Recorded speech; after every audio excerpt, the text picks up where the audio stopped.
এখন প্রত্যেকজন সাকিবিয়ানদের আমি অন্তত জানি মনটা প্রচণ্ড ভেঙে আছে। হ্যাঁ, আজকে থেকে আমারও তাণ্ডবের প্রতি মনটা একেবারে ভেঙে গিয়েছে বলা যেতে পারে।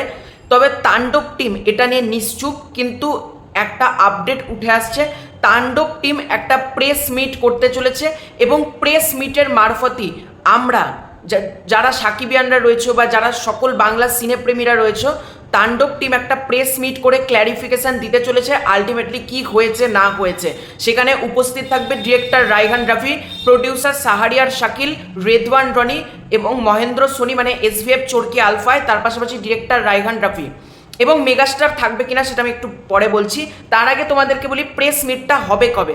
তো আজকে হয়ে গেল 30 তারিখ, 31/1, দুটো দিন, 2 অথবা 3 জুন মাসের 2 তারিখ অথবা 3 তারিখে তাণ্ডব টিম কিন্তু তারা প্রেস মিট করতে চলেছে। তোমরা জানো তাণ্ডব রিলিজের আর একেবারে বাকি নেই, হাতে চলে এসেছে বলা যেতে পারে। আজকে অলরেডি 30 তারিখ হয়ে গেল এবং আগামী শুক্রবার অথবা শনিবারই কিন্তু তাণ্ডব রিলিজ করতে চলেছে। সুতরাং তাণ্ডব টিম কিন্তু এখন জোর কদমে মানে পোস্ট প্রোডাকশনের কাজটা চালিয়ে যাচ্ছে। এই অবস্থায় মানে আজকে কালকে প্রেস মিট করা সম্ভব না।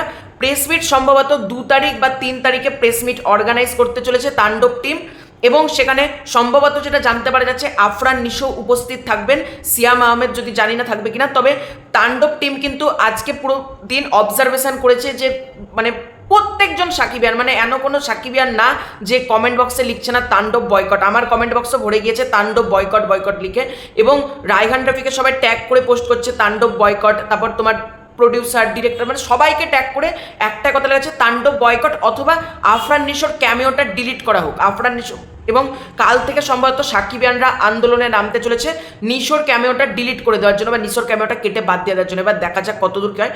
এবার তোমাদের প্রশ্ন মেগাস্টার উপস্থিত থাকবেন কি থাকবে না। দেখো এটা এখনো জানা যায়নি মেগাস্টার উপস্থিত থাকবেন কি থাকবে না। তবে আমার মনে হয়, আমার কাছে যদি জানতে আমি একদমই বলবো মেগাস্টার শাকিব খানের উপস্থিত থাকা উচিত। কারণ সাকিবিয়ানরা না এই অবস্থায় রায়হান রাফি বলো, সাহারিয়ার শাকিল বলো, এদেরকে না ঠিক ভরসা করতে পারছে না। কারণ সাকিবিয়ানদের কাছে একমাত্র ভরসার জায়গা হলো দ্য মেগাস্টার শাকিব খান। যখন মেগাস্টার শাকিব খান নিজেই এসে বলবেন যে এরকম এরকম ঘটেছিল এবং সাংবাদিকরা যদি সেখানে উপস্থিত থাকেন, একেবারে সোজা সাপটা প্রশ্ন সোজা সাপটা উত্তর, মানে কি কি ঘটেছে কি কি ঘটেনি সাকিবিয়ানদেরকে পাই টু পাই প্রেস মিটে বলতে হবে। এটা হক কথা, মানে এটা করতেই হবে এবং সেখানে মেগাস্টার শাকিব খান থাকাটা প্রচণ্ড ইম্পর্টেন্ট। কারণ যদি মেগাস্টার শাকিব খান সেখানে না থাকেন, হয়তো রাগ করে তো থাকলেনই না, সেক্ষেত্রে কিন্তু তাণ্ডব টিমের জন্য একটা বড়সড় বাঁশ লাগতে চলেছে, এটুকু বলতে পারি।